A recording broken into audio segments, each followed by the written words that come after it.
ओम नमो भगवते वासुदेवाय। आज हम जगदीश की महिमा में डूबेंगे। भगवान विष्णु के दशावतार का मंगलमय गान करेंगे। यह दशावतार स्तोत्रम केवल एक प्रार्थना नहीं है, यह सृष्टि के संरक्षण की अमर गाथा है। 12वीं शताब्दी में कलिंग देश में एक भक्तकवि का जन्म हुआ था, महाकवि जयदेव जी। उन्होंने गीत गोविंद की रचना की थी। इसी गीत गोविंद से यह दिव्य दशावतार स्तोत्रम निकला है। जयदेव जी के हृदय में कृष्ण भक्ति का सागर हिलोरे मार रहा था। उन्होंने प्रभु के प्रेम में डूबकर यह अनुपम काव्य रचा। दशावतार का अर्थ है 10 अवतार। जब भी धर्म की हानि होती है, जब भी पृथ्वी पर अधर्म बढ़ता है, तब भगवान विष्णु अवतार लेते हैं। वे धर्म की रक्षा करते हैं, दुष्टों का नाश करते हैं, भक्तों की रक्षा करते हैं। पहला अवतार है मत्स्य अवतार। प्रलयकाल में जब सारी पृथ्वी पानी में डूब गई थी, तब भगवान मछली का रूप धारण किया, वेदों की रक्षा की, मनु को बचाया, सृष्टि को फिर से स्थापना दी। प्रलयप्योधिजले धृतवांसी वेदन विहितवहित्रचरित्रम खेदम केशव धृतमीन शरीर जय जगदीश हरे। प्रलय के जल में आपने वेदों को धारण किया। आपका अद्भुत चरित्र किसी को खेद नहीं देता। हे केशव, हे मत्स्य अवतार, हे जगदीश, हे हरि, आपकी जय हो। दूसरा अवतार है कूर्म अवतार। समुद्र मंथन के समय मंदराचल पर्वत डूबने लगा, तब भगवान कछुए का रूप धारण किया, अपनी पीठ पर पर्वत को धारण किया। देवताओं और दैत्यों को अमृत मिला। क्षितिर्तिविपुलतरे तव तिष्ठति पृष्ठे धरणिधरण किंचक्रगृष्ठे केशव धृतक क्षपरूप जय जगदीश हरे। विशाल पृथ्वी आपकी पीठ पर टिकी है। आप धरा को धारण करने वाले, चक्रधारी, सबसे महान है। हे केशव, हे कछुआ रूप, हे जगदीश, हे हरि, आपकी जय हो। तीसरा अवतार है वराह अवतार। हिरण्याक्ष दैत्य ने पृथ्वी को रसातल में छुपा दिया था। भगवान ने वराह यानी सुअर का रूप लिया, अपने दांतों पर पृथ्वी को उठाया, हिरण्याक्ष का वध किया। वस्ति दशन शिखरे धरणी तव लग्ना शशिनी कलंकमिव निमग्ना केशव धृत सुकर्वपु जय जगदीश हरे। आपके दांत की नोक पर पृथ्वी लगी हुई है, जैसे चांद में कलंक लगा हो। हे केशव, हे सुअर रूप, हे जगदीश, हे हरि, आपकी जय हो। चौथा अवतार है नृसिंह अवतार। हिरण्यकशिपु को वरदान था, न दिन में मरूंगा न रात में, न घर में न बाहर, न मनुष्य मारेगा न पशु। भगवान ने नर और सिंह का मिला जुला रूप लिया। संध्या के समय खंभे से निकले, दरवाजे पर बैठकर हिरण्यकशिपु को मारा। तव करकमलव्रे नखमद्भुत श्रृंगा दलित हिरण्यकशिपुत्नु भरिंगम केशव धृतन हरिरूप जय जगदीश हरे। आपके कमल जैसे हाथ में अद्भुत नाखून हैं, जिन्होंने हिरण्यकशिपु के शरीर को चीर दिया। हे केशव, हे नरसिंह रूप, हे जगदीश, हे हरि, आपकी जय हो। पांचवा अवतार है वामन अवतार। दैत्यराज बलि ने तीनों लोकों पर कब्जा कर लिया था। भगवान ब्राह्मण बालक बने, 3 पग भूमि मांगी, 2 पग में धरती और आकाश नाप लिया, तीसरा पग बलि के सिर पर रखकर उसे पाताल भेज दिया। छल्यसी विक्रमणे बलिमद्भुतवामन पदंखनीर जनित जनपावन केशव धृतवामन रूप जय जगदीश हरे। आप अद्भुत वामन रूप में विक्रम से बलि को छलते हैं। आपके पैर के नाखून की चमक लोगों को पावन करती है। हे केशव, हे वामन रूप, हे जगदीश, हे हरि, आपकी जय हो। छठा अवतार है परशुराम अवतार। क्षत्रियों में अहंकार बढ़ गया था। वे प्रजा पर अत्याचार करने लगे। भगवान ने जमदग्नि ऋषि के पुत्र के रूप में जन्म लिया। हाथ में फरसा लेकर दुष्ट क्षत्रियों का सफाया किया। 21 बार पृथ्वी को क्षत्रियों से मुक्त किया। क्षत्रिय रुधिरमय जगत गत्पापन स्नप्यसी पैसी शमित भवतापम केशव धृत भृगुप्ति रूप जय जगदीश हरे। आप क्षत्रियों के खून से संसार के पापों को धो देते हैं। आप दुखों को शांत करने वाले हैं। हे केशव, हे भृगुप्ति रूप, हे जगदीश, हे हरि, आपकी जय हो। सातवां अवतार है राम अवतार। त्रेतायुग में रावण का अत्याचार बढ़ गया था। भगवान ने अयोध्या में दशरथ के घर जन्म लिया। मर्यादा पुरुषोत्तम बने। आदर्श पुत्र, आदर्श पति, आदर्श राजा। रावण का वध करके धर्म की स्थापना की। वितरसी दिक्षु रणे दिक्पतिकमनीय दशमुख मौलिबली रमणीयम केशव धृतराम शरीर जय जगदीश हरे।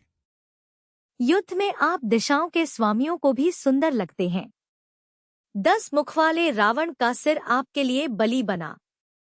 हे केशव, हे राम रूप, हे जगदीश, हे हरि, आपकी जय हो। आठवां अवतार है कृष्ण अवतार। द्वापरयुग में कंस और दुर्योधन जैसे दुष्टों का अत्याचार बढ़ा। भगवान ने मथुरा में जन्म लिया। गोकुल में पले। गीता का उपदेश दिया। महाभारत युद्ध कराकर धर्म की विजय कराई। वहसी वपुषी विषदे वसन जलदाभण हलहति भीति मिलित यमुनाभम केशव धृत कृष्ण श्रीर जय जगदीश हरे। आप श्वेत शरीर पर मेघ जैसे नील वस्त्र धारण करते हैं। हल के डर से यमुना मिल गई है। हे केशव, हे कृष्ण रूप, हे जगदीश, हे हरि, आपकी जय हो। 9वां अवतार है बुद्ध अवतार। यज्ञों में पशु हिंसा बढ़ गई थी। वेदों की गलत व्याख्या हो रही थी। भगवान ने बुद्ध का रूप लिया। अहिंसा की शिक्षा दी। मोह से मुक्ति का मार्ग बताया। निंदसी यज्ञ विधेरहा श्रुति जातं सद्य हृदय दर्शित पशुघातम केशव धृत बुद्ध श्रीर जय जगदीश हरे। आप दयालु हृदय से पशु हत्या दिखाकर वेद विहित यज्ञ विधि की निंदा करते हैं। हे केशव, हे बुद्ध रूप, हे जगदीश, हे हरि, आपकी जय हो। 10वां अवतार है कल्कि अवतार। यह अभी आना बाकी है। कलयुग के अंत में जब धर्म बिल्कुल नष्ट हो जाएगा, तब भगवान घोड़े पर सवार होकर आएंगे। हाथ में तलवार लेकर दुष्टों का संहार करेंगे। सतयुग की स्थापना करेंगे। म्लेच्छनिभ निधने कल्यसी करवालं धूमके तुमिव किम्पी करालम केशव धृत कल की श्रीर जय जगदीश हरे। म्लेच्छों के समूह का नाश करने के लिए आप तलवार का प्रयोग करेंगे। धूमकेतु की तरह भयानक रूप। हे केशव, हे कल्कि रूप, हे जगदीश, हे हरि, आपकी जय हो। इन 10 अवतारों के माध्यम से जयदेव जी ने सृष्टि के विकास की कथा भी बताई है। मत्स्य से शुरुआत, जल में जीवन, फिर कून, जल और स्थल दोनों, वरा स्थल पर, नृसिंह में बुद्धि का विकास, वामन में छल, परशुराम में अस्त्र शस्त्र, राम में आदर्श, कृष्ण में पूर्ण प्रेम, बुद्ध में ज्ञान, कल्कि में न्याय। यह स्तोत्र सिर्फ भगवान की स्तुति नहीं है, यह जीवन का दर्शन है। हर अवतार एक संदेश देता है। मत्स्य कहता है ज्ञान बचाओ, कूर्म कहता है सहयोग करो। वराह कहता है धरती माता की रक्षा करो। नृसिंह कहता है अत्याचार का विरोध करो। वामन कहता है अहंकार छोड़ो। परशुराम कहता है अन्याय से लड़ो। राम कहते हैं मर्यादा में रहो। कृष्ण कहते हैं प्रेम से जियो। बुद्ध कहते हैं दया करो। कल्कि कहते हैं धर्म की जीत निश्चित है। इस स्तोत्र को पारंपरिक रूप से तुलसी दल के साथ पढ़ा जाता है। प्रातःकाल स्नान के बाद दीप जलाकर धूप अगरबत्ती के साथ भगवान के चित्र या मूर्ति के सामने एक एक श्लोक पढ़कर उस अवतार का ध्यान करते हैं। विशेष रूप से एकादशी के दिन, गीता जयंती पर, जन्माष्टमी पर, राम नवमी पर इस स्तोत्र का पाठ करते हैं। भक्तगण इसे संपूर्ण श्रद्धा से गाते हैं। जयदेव जी का यह अमर काव्य ओडिशी नृत्य की परंपरा में भी शामिल है। जगन्नाथ मंदिर में इसे गाया जाता है। देवदासियां इसे नृत्य के साथ प्रस्तुत करती थी। आज भी शास्त्रीय नृत्य में इसका महत्व है। इस स्तोत्र की सबसे बड़ी विशेषता है इसका छंद। जयदेव जी ने अरुण छंद का प्रयोग किया है। हर श्लोक में एक ही भाव। केशव धृत इससे शुरू होकर जय जगदीश हरे पर समाप्त। यह दोहराव मन में एक लय पैदा करता है, भक्ति की गहराई में ले जाता है। प्रत्येक श्लोक में 3 भाग हैं। पहले भाग में उस अवतार का कार्य, दूसरे भाग में उसकी विशेषता, तीसरे भाग में प्रणाम। यह क्रम हर अवतार के लिए वही है, लेकिन भाव अलग अलग है। इस स्तोत्र से हमें पता चलता है कि भगवान कितने धैर्यवान हैं। बार बार संसार में आते हैं, बार बार दुष्टों से लड़ते हैं, कभी हार नहीं मानते, हमेशा धर्म की जीत कराते हैं। यह स्तोत्र बच्चों के लिए भी उपयुक्त है। कहानी के रूप में वे इसे याद कर सकते हैं। हर अवतार की कथा दिलचस्प है। मत्स्य की नाव, कूर्म की पीठ, वराह के दांत, नृसिंह के नाखून, वामन के छोटे कदम, परशुराम का फरसा, राम का धनुष, कृष्ण की बांसुरी, बुद्ध का ज्ञान, कल्कि की तलवार। व्यस्त जीवन में भी यह स्तोत्र शांति देता है।